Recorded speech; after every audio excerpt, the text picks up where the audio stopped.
Today on ETalk, we talk summer skincare, Elon student-run businesses, and see where some of our favorite childhood stars are now. All that and more coming up.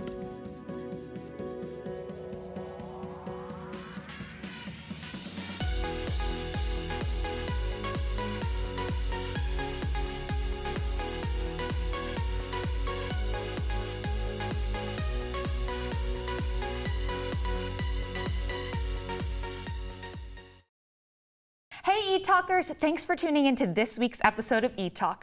I'm Taylor here with Ariella, and we're so excited for this week's episode. Let's jump right into the hot gossip of the week.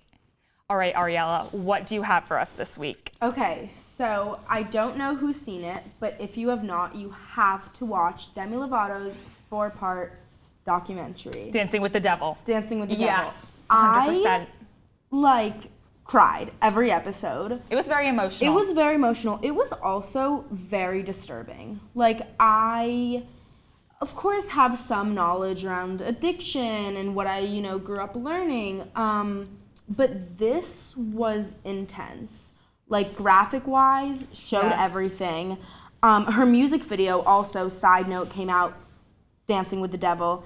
And you literally saw a repeat of what happened to her in the hospital. It was scary. It was scary. Watching the music video. It was extremely eye-opening. I think the documentary did something that no one's ever done before. To take it to this extent, first of all, props to Demi for being so brave.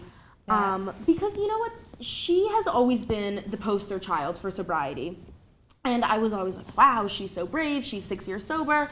And then she relapsed, but she's so brave for being in the public eye. But this is a new level of vulnerability, talking about her experience with sexual abuse, with, family trauma. Right. Drugs, alcohol. It just really, really was so shocking, I guess, to watch. I think that this is a side of Demi that we've really never seen before, which is crazy because, like you said, she has been the poster child for sobriety for so long, but she was always keeping some things inside. I thought it was really interesting in the documentary when they asked all her friends, even her sisters, it got so hard for you guys, even around Demi and her entire team, Scooter Braun. Did you ever think about giving up on her? And a lot of them said no, they never thought about it, but her younger sister, Madison, actually said, there was a point in time when I said, if she wants to live her life this way, I'm gonna let her do that because it was so emotionally taxing on her entire team, let alone her choreographer being blamed for her overdose, Danny. Horrible. She got so much bad rep on Instagram, Twitter, everything. And this poor girl, just wanted Demi to be okay. She was her, choreographer. She wanted the best for her. And, she's getting stuck with, the blame. Right. And, I think this poses a question about, fandom. And how crazy it is. Even Demi was saying, she was like, my fans are, one of the reasons why I'm still here today. I love them. But there's a level of intensity where it's what is too far? For sure. Well, speaking of women in the industry, we have Hailey Bieber. This is a little bit of a lighter note, so hopefully we can jump on board to that. She was in a little bit of hot water when it started over quarantine. There was a TikToker named Julia Carolyn, and basically she put out a whole bunch of TikToks rating celebrities. She used to be a hostess at a New York City restaurant. She said she met, Gigi Hadid, Bella Hadid, and she also met Kendall Jenner, so many different people, but she really had a big issue with Hailey Bieber. She rated her a 3.5 out of 10, which is pretty low on the scale, and she said, every single encounter with her she was very rude, unfortunately. And when Hailey came across the video on TikTok, she said, I hope I didn't come off that way. I'm really sorry. So she took accountability. However, she was just on YouTube and she released a video with psychiatrist Jessica Clemens, and they were basically talking about social media and mental health and everything.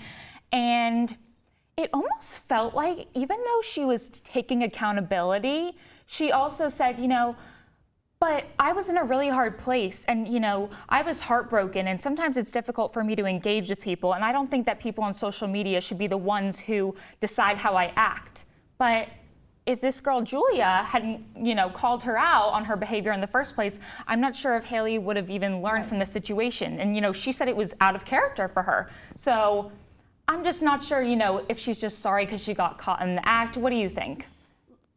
Who am I to say what it feels like for a celebrity with hundreds of millions of followers to know what it's like to be like in the spotlight 24/7, and that's hard, I sympathize. I feel very, very bad for her. But and I hate to say this, but this is your job. Yes. You're in the public eye. You're in the public eye. You always have to be careful. Of course, you're allowed to slip up and have a bad day. I have bad days and I lash out and I can be mean to people around me. I totally think that's a valid statement. Nobody's perfect. Celebrities especially get caught on their bad days. Everybody has bad days. But I really think that it was great that this girl called her out so she can learn from the experience and, she can move forward with her life and, learn to be more kind to people. So it's also just crazy when you think about it, like a TikTok can have a worldwide celebrity get a psychiatrist to talk about this with her. Insane. Wow. Yeah. No, I honestly hope the best for Haley, and I think she's learned something from this experience, so that's good. Agree. Next up, Simone will tell us all about student-run clothing companies here at Elon. Don't go anywhere. Hey everyone, welcome to Style Corner. I'm Simone, and today we are going to talk about some of the student-run clothing companies right here at Elon. So let's get into it. So the first is Elon U Thrift. I love this Instagram. I think it's an awesome idea. Fast fashion is a really big contributor to climate change and pollution, and this account is doing an amazing thing, which is like a thrift and flip situation, and it's really an awesome way to shop sustainably, shop local, and support fellow Elon students. You can also check out the Edge magazine for more information about them. Next up, we have Bonnie Goods Co., also their Instagram. I'm obsessed. I think it's so sick. They have a bunch of Lightroom presets, a bunch of really cute accessories. I think that they're perfect for the spring and summer to wear to brunch, family events, with summery and spring dresses and skirts. I really like these earrings right here with the stacked little thin clay beads. And they just have such a variety of cool accessories, a lot of which are sustainably homemade, which I think is also awesome. And I think it's just a really awesome way to shop small. Next up, we have Faded Front Door, also their Instagram. They have a bunch of thrift flips, so they bleach them, cut them up. I think this is really, really sick. I think it's a fun way to play around with your wardrobe in an edgier way, but still keep it sustainable, which is always an amazing thing. They have a bunch of really cool thrifted pieces that are really unique, and I think they do just awesome things with them. I used to be obsessed with thrift flipping when I was in high school, and I think it's really cool how I feel like it's coming back, and the edgier things that you can do with thrifted clothes is really big this season once again. Last but not least, we have Climate Change Apparel on Instagram. You can find them, I'm pretty sure, in Clohan Market too, some of their merch, which is awesome. They have a bunch of really cool street style leisure wear, similar to the sweatshirt that I'm wearing now. You can see this sweatshirt right here. It says climate change is real in a anti-social social club kind of font vibe. I think it's really cool. So yeah, make sure to check them all out on Instagram. Shop small, shop sustainable. This is just a really fun way to spice up your wardrobe this spring and summer. So I'm very happy to be sharing these awesome companies with you guys. Next up, we'll see where these celebrities are now. Welcome back. I'm Taylor here with Ariella, and we are going to be discussing where some of our favorite childhood celebrities are now. All right, I just need to talk about Amanda Bynes. I have been obsessed with her since I can remember. My older sister, 10 years older than me, she was always watching all that. So as I was growing up, I always saw it, in the background of everything. And she just had this infectious, bubbly personality about her that really just made everybody love her. Then she got her own show, The Amanda Show, which was a huge hit. Dan Schneider loved having her on the network because, she brought in so many viewers. She was probably the biggest Nickelodeon star at the time. And then she went on to do She's the Man with Channing Tatum. She did Easy A. She did What a Girl Wants. She did so many great films. But after she did Easy A with Emma Stone, she actually decided she was going to take a break from acting. She wanted to retire, and she was only 24 at the time. So I don't know about you, but I just think that's a little bit too early. But, you know, she's through it. Like, I don't know if you've seen, she's had mugshots. She's, like, struggled with, I think, some form of, like, alcohol abuse. It's hard. I mean, she's, like you just said, she's been in it for so long. Right. Like, starting at such a young age, that must be, I mean, so hard. And all the things that have been coming out now with Dan Schneider and Nickelodeon and the misuse of these actors and actresses, I feel really bad for her. You know, I think that poor girl.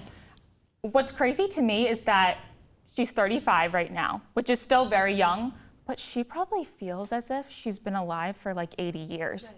Right. Like you said, you know, she's been in the spotlight for so long. And I think that, you know, once she, you know, unfortunately started, you know, misusing drugs and everything, she got a DUI back in 2013. Then she was diagnosed with manic depression and bipolar disorder. So she's been through a lot. Her parents basically took over all of her assets because she wasn't able to do so. She met her fiance, Paul, in rehab, and she actually has 2 heart tattoos on her face. So she looks very different. Yeah. She does not look like how she did when she was, you know, bubbly Amanda Bynes, you know? No, but I have to ask a question because she speaks differently. You know, I've heard her recently. Has she always been bubbly Amanda Bynes, or was this a persona that she put on? You know, I really, really can't. Or is the change in her act and the way she like acts and presents herself, is that because of possible trauma that she's been through?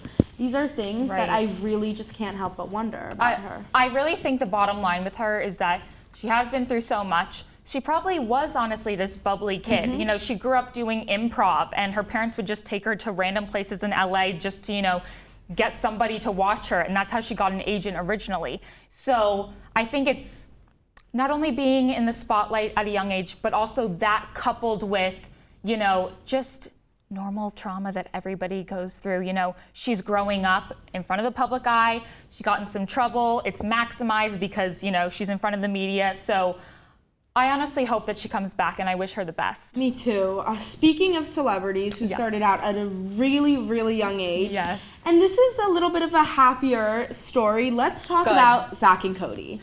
I was a diehard Zach and Cody, Sweet Life on Deck. Yes. I had the biggest crush on Zach. Zach, okay. And I relate to Cody. I can see that. I can see that for us. I always.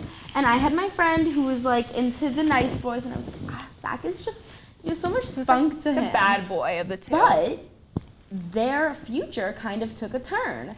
So we have Cody, Cole Sprouse, who actually stars in Riverdale as Jughead Jones. He starred in the 2019 film 5 Feet Apart. And he's done a lot. He's really, really done a lot. And Zach, Dylan Sprouse, took a very different turn. He, you know, drifted a bit away from acting, which I definitely respect, and started with a brewery. He made a brewery and started a comic book series. Good for him. Very unexpected, but love that for him. And then he went back to acting when he starred in After We Collided. Oh, great movie. Great movie. Which was funny because he was like the nerdy boy in After We Collided. It was weird. He really portrayed a different role. Yeah. But what I think is most surprising about him and his entire career is, you know, they both went to NYU and decided, you know, we're going to go to real school, we're going to become normal people. And Dylan was studying video game design. So he said he's a very avid, you know, video gamer. And he actually decided to take up a hosting job at a restaurant. So, crazy story, my cousin who went to NYU saw him. He was working behind the bar. People accused him of having no more money, and he said, you know, not that it's anyone's business, but, you know, I'm just doing this so I can have a normal life, which I really commend him for. I mean, also, like, I think everyone should have a job in like the restaurant industry or the hosting business. Like, that's basic skills, you know? For sure. No, I honestly think that it's great, you know, what they've both done, but we'll see where their future lies. We'll see. Hopefully Amanda Bynes will come back, and we'll see Dylan and Cole in more amazing films and TV shows. I hope so. All right, next up, Avery will walk us through TikTok's new privacy settings. Hey everyone, welcome to Social Corner. I'm Avery, and today we're going to be talking about TikTok's new updated privacy settings. So TikTok is an app mostly for kids, as we know, and now they're protecting minors under the age of 18.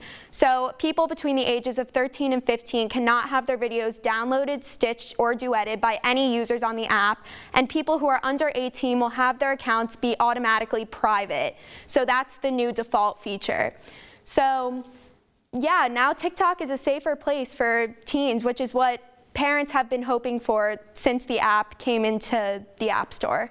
So next up, Ariella will tell us all about skincare products to use this summer. Hey everyone, I'm Ariella, and today I'm going to be discussing some amazing skincare products to use this summer. So, we're going to be going over my do's and don'ts for this summer's skincare. Do, sunscreen. I used to be really bad at putting on sunscreen, but I literally wear it every single day, winter or summer. What I try and do is find a light moisturizer with SPF in it. One of my favorites is Paula's Choice. Super, super lightweight, helps prevent wrinkles for the future. It's silky, it's sheer, you barely feel it, and it doesn't have a bad scent whatsoever, which is something that I know can bother a lot of people. My next favorite makeup tip for the summer is using cream products.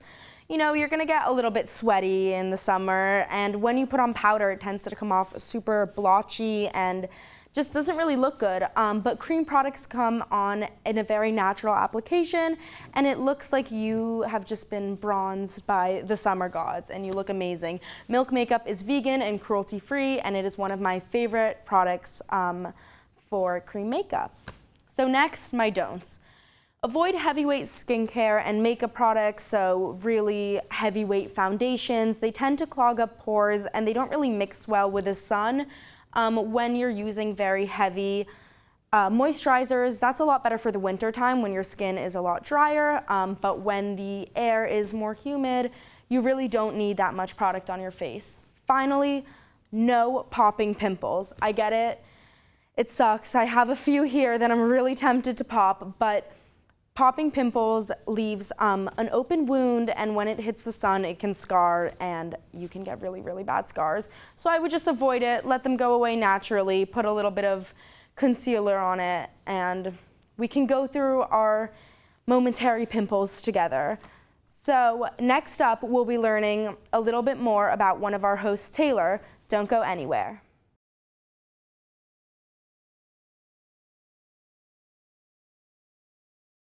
Taylor, your call time was 5 minutes ago. Oh, just a second. All right, I'm ready. Just have to reapply my lip gloss. Let's go. Where are you from? I am from Rumson, New Jersey. What's a random fact about yourself? A random fact about me is that I've played soccer my entire life. What's your favorite color? Definitely black. What's your least favorite color? Orange. I do not look good in it. What's your position on ETalk? I am a main host.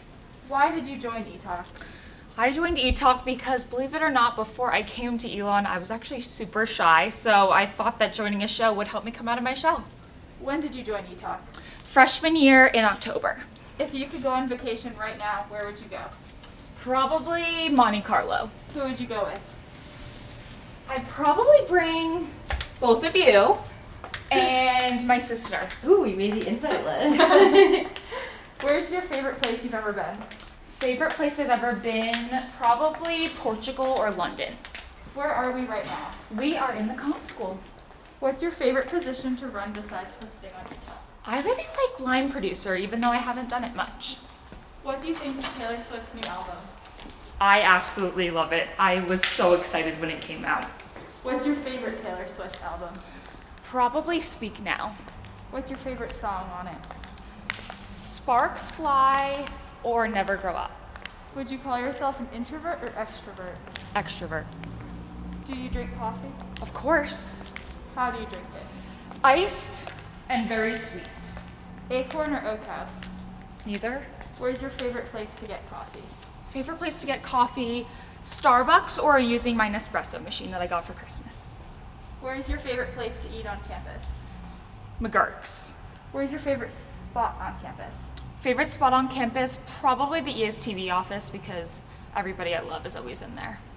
So you went abroad to London last spring. What was your favorite thing that you did there? My favorite thing was probably waking up every morning and exploring and finding a new coffee shop. What's your dream career? My dream career is to have my own television show. Who's your role model? My role model, probably my parents or Taylor Swift.